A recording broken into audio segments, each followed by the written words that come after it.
පොඩ්ඩක් කල්පනා කරලා බලන්න. මේ රටවල්ද? මේ තමයි හුන්ඩු. අද මාතෘකාව හුන්ඩුවේ වත්මන් ජනාධිපති ගැන.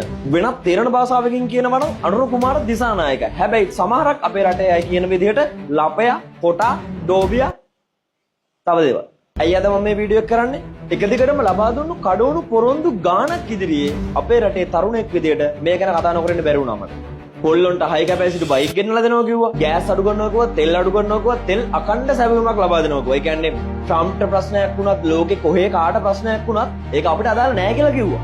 ඉරානයේ ප්‍රශ්නයක් ආපුවම අපිට අරුමුදි. ඇමරිකාවේ ප්‍රශ්නයක් ආපුවම අපිට අරුමුදි. ඇමරිකාවට හෙබ්‍රිස්සාවක් හැදුනොත් ලංකාවට නියමෝනියාව හැදෙන ආර්ථිකය. එහෙම ආර්ථික අපිට හදලා වැඩක් නෑ. අපි හදන්න ඕනකම තියෙන්නේ මොකක්ද? ඕනෑම තත්ත්වයකට ඔරොත්තු දිය හැකි ආර්ථිකය. අව එතුමත් එක්ක ඉන්න පොල් බූරුවෙක් කිව්වා විඩ්ස්කාරක ලක්ෂ 12කට දෙනවා කියලා.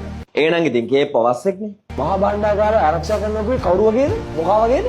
දෙවරක් මුදල් බැරවීම අත්වැරදීමක් ප්‍රතිලාභ මණ්ඩලයේ සභාපතිවරයා ලෙස කියනවා.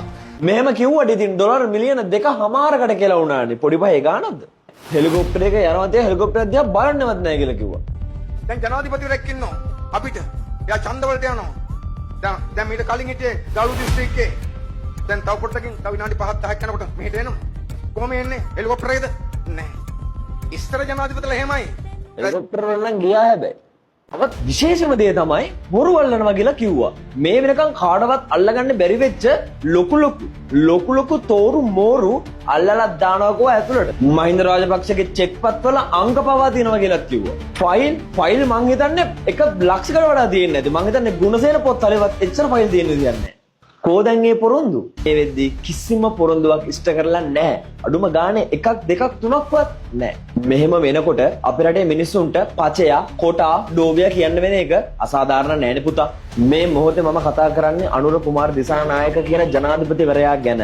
ජනාධිපති වෙලා මාස 18කටත් වැඩි දැනෙන දෙයක් කළේ නෑනේ මචං. මේ වීඩියෝ එකේ එකම බලාපොරොත්තුව මිනිසුන්ගේ මොළ ටික හදන එක. ඒත් එක්කම අවසාන වශයෙන් මතක් කරනවා අනුර කුමාර දිසානායක මහත්තයෝ තවත් ඉදිරියට ඔයා මේ විදිහටම වැඩ කටයුතු කරගෙන ගියොත් ඔයාට වෙන්නේ ගෝඨාභය රාජපක්ෂට වුණා වගේ විසිතුස් ගුණයක දෙයක්. අනුර කුමාර දිසානායක ඔයා චුට්ටක් කල්පනා කරලා බලන්න. ඔයාට මොකද වෙන්නේ කියලා මේ විදිහට දිගටම ගියොත් බොහොම ඉක්මනට මිනිස්සු එකතු වෙලා ඔයාට ගහලා එලවන්නේ ගෝල් පේස් එකේ හෙළුවෙන් ඈ.